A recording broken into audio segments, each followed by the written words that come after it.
I'm back with Rex Pickett, whose book, Sideways, has now been made into a play and is in its 8th sold-out week in Santa Monica. It's received rave reviews from all the critics, and best of all, Pinot Noir is served at every show, and Rex himself is at every performance to chat with theatergoers. Rex, tell us a little bit about how the play is different from the movie and the book. Well, the movie is Alexander Payne's version of my novel, and the play is my version of my novel. The movie is very faithful to my book, but I say this to every, when I first met Alexander Payne in person, after talking to him on the phone once, and he'd read my then unpublished novel. We're talking about 2000 now, 12 years ago. I met him, he hugged me, he said, "Oh, you're a genius," and all this stuff. And then he said, "You know what I loved about," bear in mind, folks, Sideways was written in first person from the standpoint of Miles. So he said, "You know what I loved about your novel so much, Rex?" And I said, "What?" He goes, "Your characters are so effing pathetic." And I went, "Oh my God!" I felt like a Ferrari dart had hit me in the chest or something. I went, "All right, well, okay, just make the movie." I need some money.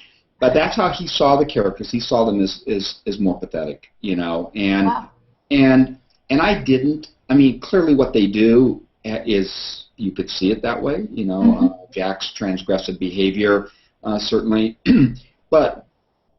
What we did is, when I was approached a year and a half ago to do the play, it wasn't my idea, it was somebody else's idea, and what I decided is that we would base it, well, for legal reasons, I have to base it on the novel. It was based almost exclusively on the novel, but there are scenes in the play that, there are scenes in the novel in the movie that I could have used in the play, but I elected not to. I elected to kind of skew more to the novel, and I had a lot of choices, Natalie.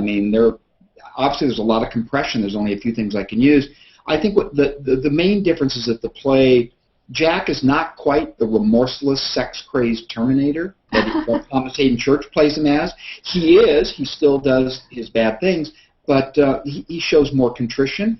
I get. By the way, this is coming from people come out of the theater. I've had people come out of the theater telling me they love it better than the movie. When I say, "Look, don't quote me on that." A, and B, there are 3 entirely different mediums. Book, which is sort of a private experience, a one-on-one, movie, which is a 2-dimensional experience, and theater, which is alive. It's 3-dimensional. It's like the characters came out of the screen and walked right down in your living room. This is a very intimate space. It's a less than 99-seat theater. It's a very, very intimate space. But I think the relationship is emotionally deeper and richer in some ways than it is in the movie. There are a couple scenes in the second act that really take you away from the movie and more into the novel, places that Alexander really were out of his comfort zone. There's a very well-known, it's becoming known, but the first scene of the second act is after Miles and Maya, go to bed together. In the movie, as everyone remembers, they're sitting under a little walnut tree. And it's like, oops, we have a rehearsal dinner to go to. There's a little argument, you never see her again. Well, in the novel, that's not how it goes down. They're in bed in the Windmill Inn, of course, and she's going on and on about how her friend Tara, not Stephanie, is so in love with his friend Jack, and he can't take it anymore and confesses. It's a much more powerful, for those who know the scene, and you're watching it, it's 15 feet, 20 feet away from you, Natalie. It is powerful. Well, then, and I kind of don't want to give it away, she has something to confess too, and it's in the novel. Oh, and it's not in the movie. It's not in the movie at all. But maybe I can say, because maybe a lot of people have read the novel, but Act 1, the final scene, ends at a hot tub where all 4 of them go up to this hot tub scene, which is in the novel, and Maya opens these Rishaborg and Latashes that she got from her husband in their divorce. Oh, but it turns out custody of the wine cellar. But it turns out Jack gave her, because Miles doesn't want to continue this thing anymore. He's got a train wreck he's trying to stop. Well, Jack gave her money to open those bottles. Oh, really? And she gives Miles the money back.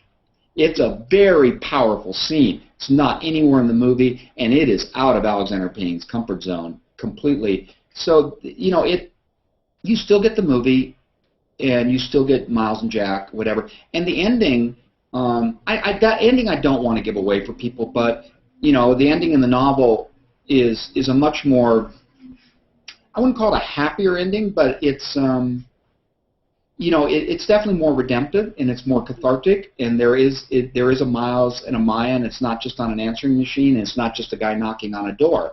Right. In the Alexander Payne, the director and co-writer, gave me every draft of the screenplay. And just to give you an example, and then I'll shut up. But he gave me every draft of the screenplay. In the first 3 drafts of the screenplay, the movie ended with Miles getting Maya's message on his answering machine. It went to black. After the 3rd draft, I finally said, Alexander, that's neither fish nor fowl. I mean, I know you don't want to do my ending because he said it was too Hollywood. Really? Yeah, He felt it was too Hollywood. Maya shows up at the wedding in the book and in the play, but it's what she says. It's not like we're going to walk off in the sunset and get married. But there's a forgiveness in it. People cry. At the end of the movie, people don't cry. There's a little bit of a downbeat. The end of the play, people are going out crying. Really? In the novel, it's in the novel, and it's earned. And I said, okay, Alexander, I understand that, but I mean, could you, I'm just letting you know, this ending is neither fish nor fowl. So then he wrote in where Miles drives up, and there's a little bit of a voiceover, and he knocks on the door. And it has to be raining. Well, that's great that it's raining because it shows that it's another, some time has passed. I love that little ending. But it's not the ending in the play or in the book. And I said, Alexander said, I hate sentimentality. I said, I do too when it's slathered on like Nora Ephron or one of those, horrible filmmakers. You just, they do it blatantly or whatever. But if you earn sentimentality, if you earn it, I mean, Miles takes a beating in this movie, and he takes even more of a beating in the play. He finds out, his ex-wife has gotten remarried. And she's going to be at the wedding. He finds out later she's pregnant, much later. He finds out his novel's not getting published, and his best friend here is cheating on him and ruining his whole week. Especially when he finds out his novel's not going to get published. I mean, he needs some scintilla of hope, I feel. That comes in the burger joint. That was kind of me in some ways, but with the exception of Jack, whatever. So those are some of the ways it actually, I think, look, I love the movie. I want to go on record saying that it did so much for me. It's a great movie, but it is Alexander Payne's slant on the book. For example, in the movie, people don't probably remember little scenes that I do. Miles goes and buys a porno magazine. I mean, that's not me. That's not in the book. It's not in the play. I don't have any problem with people read porno, whatever. That just isn't me, but it makes Miles look kind of pathetic. Here's another major thing, Natalie, and then I'll try to shut up, but I know it's hard to get you shut up. Is Miles, again, first person standpoint of me, Miles in the book is a funny guy. He's not an 8th grade school teacher. He's an out-of-work screenwriter, and he makes light, albeit in a sardonic and often mordant, in his mordant way. He makes light of his, of his current state of destitution. He's a funny guy. In the movie, Paul Giamatti's not a funny guy. You laugh at him, but you never laugh at anything he says. If you go back and watch the movie, you'll see that. You laugh at the situations, the physical comedy, but you don't laugh at anything he says. Sometimes you laugh. It's just pathetic, yeah. You laugh at some of Jack's dumbass stuff about, let's move up here and get a winery. I'm going to call it the wedding. But you really don't laugh at anything Miles says. You laugh at things that Miles says in the book. And, of course, I drew so much of the dialogue from the book, which is one of the reasons I did the play, is because the book is so dialogue-driven, which is one of the reasons the publishing industry, I have over 100 rejection letters. They thought it read too much like a screenplay. But that dialogue now is in the play, and Miles, he can be a pretty funny guy at times. It admits everything else. So that's the long-winded answer to your question. The differences between, I think for people who saw the movie, if they were to go in and see the play, and we were very careful about this, and I was really careful, if they went in and saw the play and just saw the highlights of the movie, it's kind of a, you're sort of selling out, really, in my opinion. You've got to give them something richer, something more than what the movie gave them, which was something rich and more vis-a-vis its own medium. And that's what look, I'm at the theater every night when they're pouring the wine, high-end Pinot before every performance from a different winemaker, and they're glad to come down, and I'm there at the close of every performance. I don't go and see it anymore because I only see the mistakes and a few little words I'd like to cut. And I just, it's finally, I guess in some ways, and here's a little bit of a downbeat note, is when Sideways came out, the movie, it was all about the director and the actors or whatever. I mean, a lot of people, again, to repeat myself in your first interview, thought it was the Immaculate Conception, that just sprung from nowhere. Well, it sprung from a guy's 10 years of his life. The 90s was a horrible decade of mine, and I've blogged about this extensively, My Life on Spec, The Writing Sideways, on stage32.com for anyone who wants to go there and read that 15,000-word Jeremiah. We'll link to it. We'll link to it. Yeah, 15,000-word Jeremiah. But they'll get a real good sense when you're going to ask about writing. I would just say go there. You want to know what it's like to try to be a writer, read that, My Life on Spec, The Writing of Sideways. But, you know, I didn't get really, I don't think, the respect or attention I deserve for what I did there. You know, on the other hand, I give all the credit to Alexander Payne, but nobody else, the producer and the actors, they never once thanked me in any award speech. Never even. One point, Virginia Madsen thanked everyone, including her dog, and didn't say my name. I'm not joking. I'm not joking. You know, so, you know, what's kind of neat when I look at the poster for the play, it says Rex Pickett Sideways. It is my story. It really is, you know. And so, and had it not worked, it'd been a bummer. I wouldn't be talking to you right now. First of all, the fact that it works and there's so much love for those characters, I don't know. I feel like, at the risk of immodesty, is a tribute to what I suffered and what I ultimately dared to go and put. I mean, that's my personal life up on the screen. You know, absolutely. Finding about your wife or staggering out of the hitching post or whatever. That's my personal life. That's how I was circa the 90s, you know. So wow. And so is Vertical circa the early 2000s for you? Yeah, I mean, Jack and Miles go to Oregon, the Pinot Noir Festival. Well, in this one. Vertical is literally my life when Sideways hit. I was just turned upside down. I mean, suddenly now, even though I was saying a moment ago that maybe I didn't get the respect, I certainly still, though, was a celebrity. I'd go to wine festivals, and there'd be 300 people waiting to sign the book. So really, Vertical is Vertical is 7 years later. Miles has written a novel, and he's gotten it published, and it's been made into a movie, and he's a success. And his mother's had a stroke, and she's in assisted living in San Diego. Jack is divorced and on the skids and has a kid, as my friend Roy ultimately happened to him.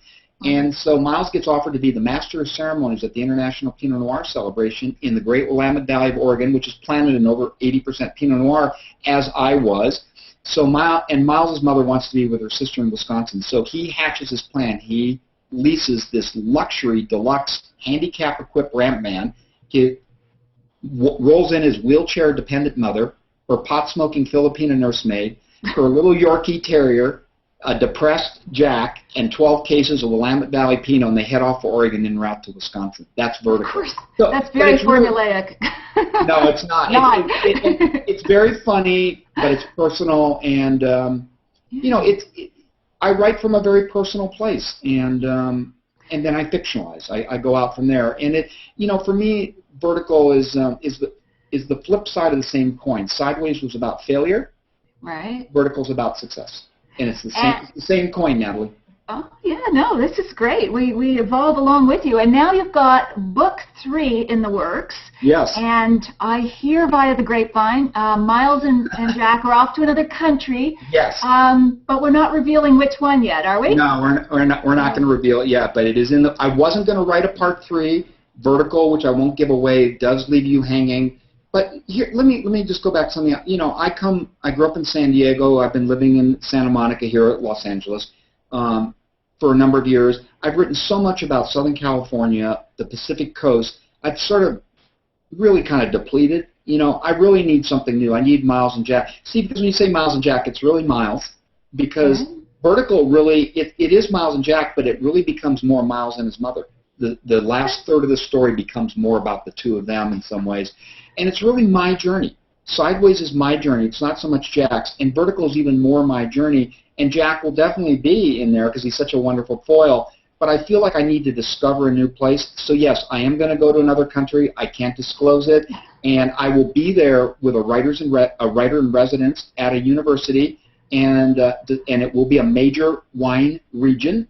And I will say that. And I will be there for probably anywhere from 8 months to a year, because that's how I write, Natalie. I don't just go for a month and then I come back and I got enough material. No, it has to seep into my soul. The thing that made Sideways so successful as a movie and as a book, and Alexander, this is what I love about the guy, is he wanted to shoot at the hitching post. He wanted to shoot it all. He didn't get everyone that he wanted, and then we could tell stories about that. But he wanted to shoot in the setting. He didn't want to. He could have just set it in Napa, Sonoma. Hey, if it had been another director, it could have been two guys doing Jello shots in Cabo. I mean, this is Hollywood. You don't know what they're going to do to your work. So, verisimilitude is a word I use to writers. Verisimilitude, the ring of truth. Give me authenticity. Give me 3 dimension.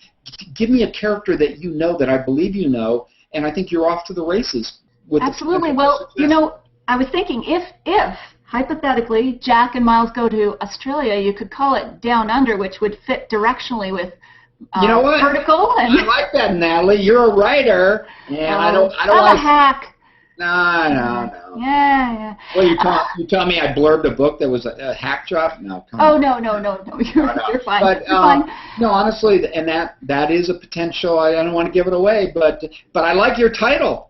Yeah, Down Under. You got to have a directional thing, Anyway, so now on to the broader world of aspiring writers and everybody who would like to be you.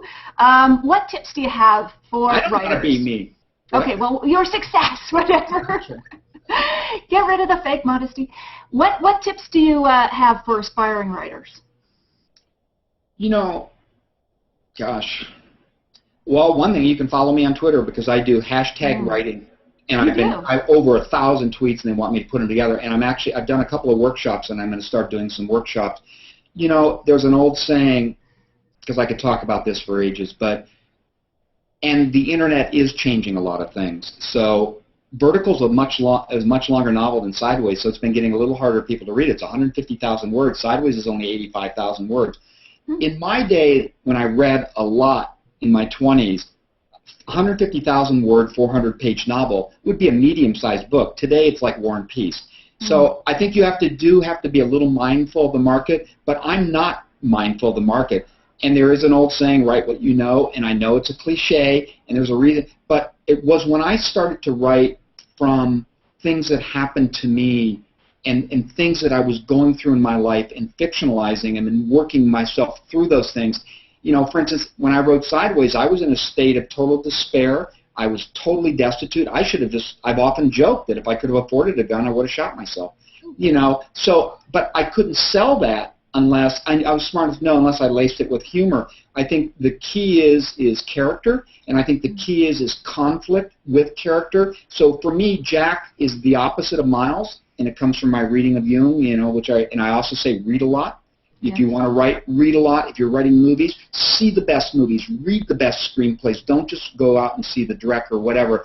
And really, just educate yourself. I would steer away from how-to books on writing. I would try to find my own unique and singular voice, because even if agents, and I've had quite a few in my career and I've gotten to know them, even if they think that work is unique or whatever and they can't sell it, they like the fact that you have a new and singular voice and you aren't just writing the next rip-off high concept. So I would say, and this is going to sound cliche, but write what you know, be unique, find your own singular voice, and don't just wait for this thing to sell or I'm going to get an agent or whatever. Don't tell me about your whining, because when I wrote Sideways, I had process servers knocking at the door. It was well, my advice there is just don't answer, because they're not allowed to walk in. Just keep writing. Another useful tip. I've often said to people, how low can you go and still turn on your laptop? Don't whine to me, because it went years. Admittedly, in the 80s, I made a couple of independent feature films, and the second one was released, and it didn't fare well. I could have walked away and maybe gotten a job, I don't know what, teaching or something. And I didn't. I just kept at it. It's really about drive and passion and dedication, and how low, how deep can you go? If you're in a state of despair, or I don't know, if you're a drug addict, write about that, because that's something intimately. And don't just make up cops you've never met, and firemen and space monsters and sci-fi creatures. And you know what? If you do and you make it, good luck. But that's not the kind. I am who I am. And Sideways endures to this day, and it really does, again, at the risk of immodesty, because I wrote these indelible, iconic, archetypal characters who have a certain universality to them that lives to this day. And I see it every Friday and Saturday and Sunday at the play, the validation, be yourself, go bare your soul, go deep. Hey, I went so deep. My ex-wife, who I adore, she produced and acted in both my feature films. She now teaches at NYU. She won an Academy Award for a short film that I wrote, Best Live Action Short 2000, Oscar. Yeah, I get custody rights to it. Works well in a wine bar, by the way. She told me to burn Sideways. Wow. It was too personal for her. And I almost did, Natalie. I love her to death. We're very close friends. She told me to burn it. My agent talked me out of it. I'd say that's a reason for divorce now. She's probably a Merlot lover. You're going to tell me next. Right. No, she's not a Merlot lover. I think it's some of the more personal details about Mouth. That's why, but we won't go there. You know, I know this is a family show. Well, Rex, that is a remarkable story. I mean, you richly deserve all your success, and I really appreciate you taking the time to talk to me and all the folks, more importantly, who are listening and watching this and looking to you for inspiration, and all those who found, you know, a lot of enjoyment and pleasure in reading your books and watching the movies. So thank you, and I raise my glass to you. All right. Cheers. Thank you, Natalie. To you. All right.